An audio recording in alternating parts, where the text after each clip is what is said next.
I just can't believe it. It's beyond comprehension.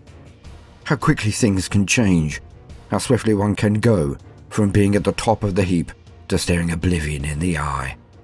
My first command, finally, after all of these years of work and duty. And one man has changed all of it over the course of a single hour. One man. Well, I call him a man.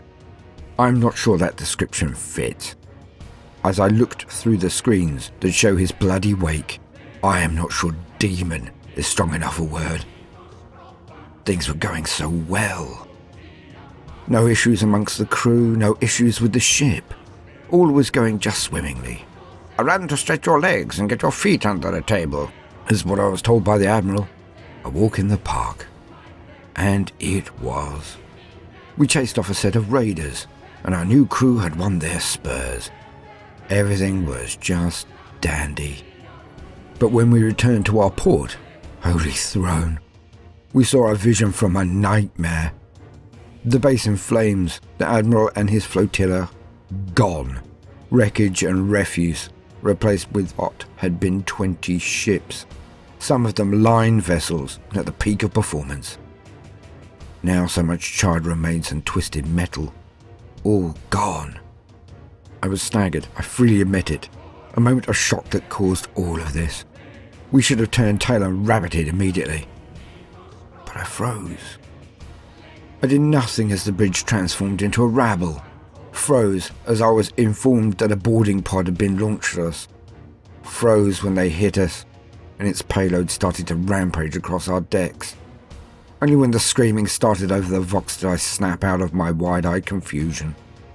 The intruders had broken into two groups, you see. One was heading towards the engine rooms, the other was heading towards the bridge. So few of them. I laughed at their audacity when we gained screen confirmation I could see. A group of only 9 heading toward the engine room, power-armoured and twisted beyond reckoning, parodies of Astartes. But only 9. My men were well versed in boarding defence. I did not know why the units that the XO had scrambled to the side had fallen so quickly, but I was so certain that these mad traitors, for there could be nothing else, had bitten off more than they could chew. What made me laugh out loud, dismissively, arrogantly, was that only one of them had taken the pathway to the bridge. One! They were insane. They had to be. All of them.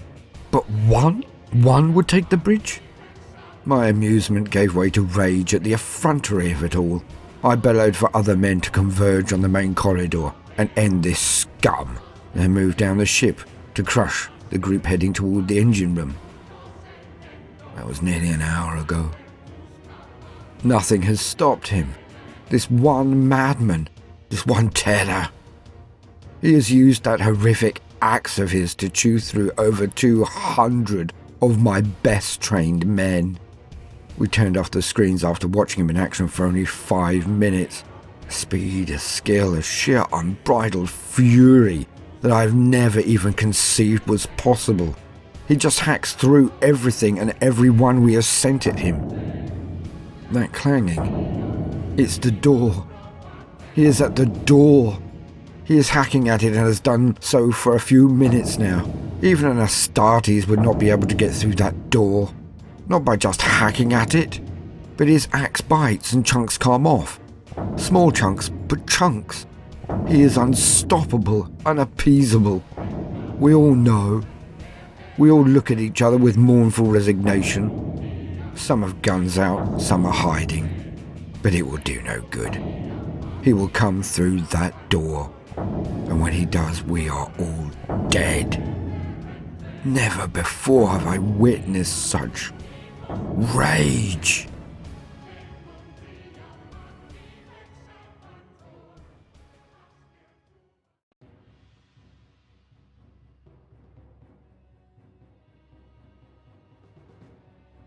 Welcome, gentle listener. I am Baldermort, and I wish to introduce you to the forces, factions, and figures of the Warhammer 40k universe. We have recently had quite a few entries on the forces of the Imperium, so I thought it best that we take a change of pace. Time to look at some of the foes of the Imperium instead. When one considers the threats to the Imperium, it is often the way to look at the leaders, the demagogues, the tyrants who lead their men from the flagship or command tent, only deigning to take the field at crux points. But today, we are to look at one of the most important threats to the Imperium that is not, as I've just described. For some of the most interesting elements in the Warhammer universe are not just the global or galactic stage, but the colour and life breathed into the smaller figures, but no less important. As they say, the devil is in the detail, and there can be few as devilish as the traitor Marine we are about to introduce. But please do bear in mind that this is an introduction only. In time, we shall explore and catalogue this individual's many deeds in far more detail. Hence today, we shall begin to explore one of the most important battlefield champions of chaos, a being of dread and rage and power that cannot be underestimated. Kharn the Betrayer, the Curse of Scalathrax. No son of the World Eaters, few amongst all of the traitor legions, can be said to have had such an important effect on the history of the grim darkness of the future.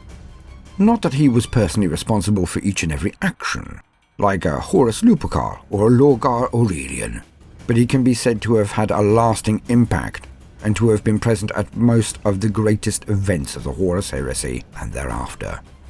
No demon prince, despite his activities and roll call of slain and service to the mighty god Kharn, Lord of Skulls, God of Blood. It was Kharn who drew his Primarch Angron out of his melancholy, and it was Kharn who got him to engage with his chapter, the World Eaters. It was Kharn who was said to be the first through the breach at the Siege of Terra, and it is Kharn who survived and even laid low that most important of all the Marines, outside of the Primarchs themselves, Sigismund, the Emperor's champion. But let us now lean on existing wisdom for the core of this important character. To quote, Kharn the Betrayer, Curse of Scalathrax.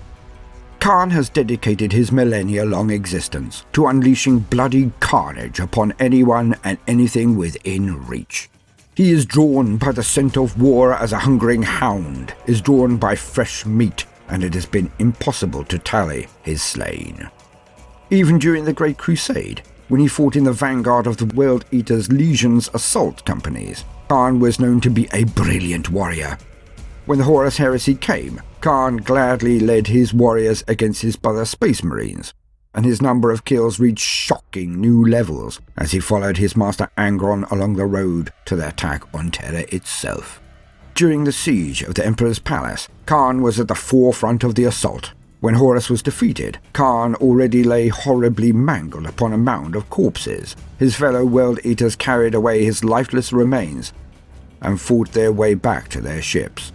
Once aboard, they discovered that Kharn was still alive. Whether Kharn had breathed life back into his berserk champion, or Kharn's own relentless spirit simply refused to leave it, is impossible to say. But he benefits from the supernatural protection of his murderous deity to this day. Kharn is called a betrayer because of an incident on the demon world of Scalathrax. Fighting against the Emperor's children, the World Eaters needed just one more victory over Fulgrim's warriors before the planet could be claimed in Kharn's name.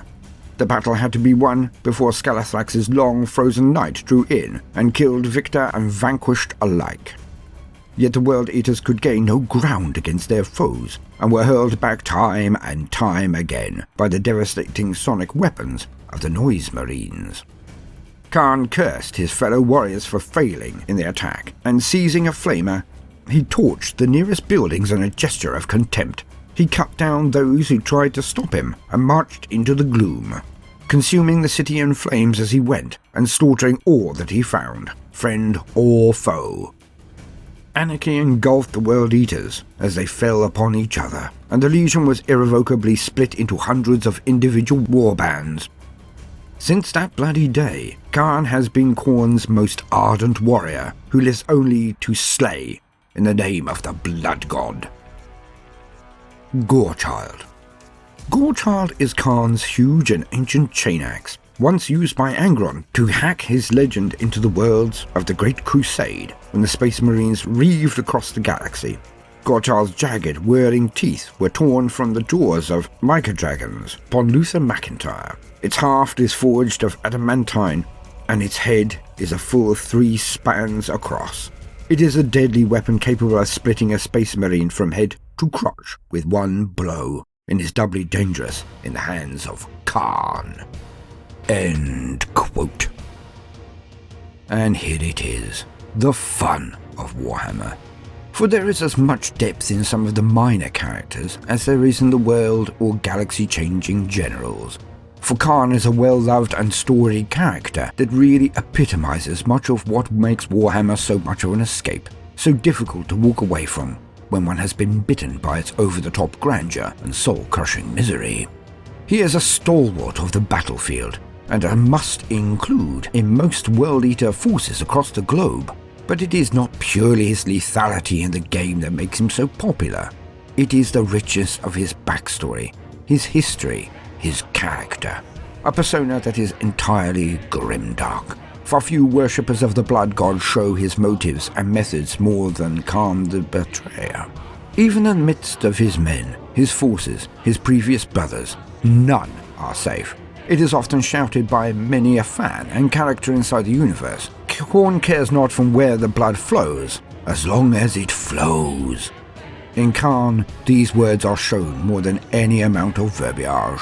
He will kill and make people bleed, not because it is the tactically astute or acute thing to do, but because he must. He is taken by the fury of the blood god, and if there are no, or too few, enemies present, then he will just as willingly, if not gleefully, take his mighty axe Gorechild to his own allies. This is the underbelly of service to the Chaos Gods. They whisper dark promises of power and acclaim, immortality and glory. But when they have someone in their clutches, the addict firmly in their grasp, the reality then dawns on all of those who witness the character. The Chaos God promises freedom, but in their service there is only thraldom. For no matter the situation, Kharn will take his tithe of blood, will wade neck deep in the gore and viscera of his allies as much as his enemies, if the rage is upon him. I hope you have enjoyed this woefully brief introduction to the legend that is Kharn the Betrayer, but have no fear, gentle listener, you will see him in many an entry in the future. I've done far worse than kill you. I've hurt you, and I wish to go on hurting you. I shall leave you as you left me, as you left her, ruined for all eternity at the center of a dead planet, buried alive, buried alive. Oh, sorry, honey. Yes, you're right. Wrong Kharn. Damn it. Oh, good point. Kharn's on the brain this week, but I'm looking forward to Friday. Votes are in. Time to get some scars action up on the site. Recon Legion indeed. Trying to burst that particular disparaging myth. Oh, on again. Now, no matter what you do today, do try to make some time for fun. Toodaloo.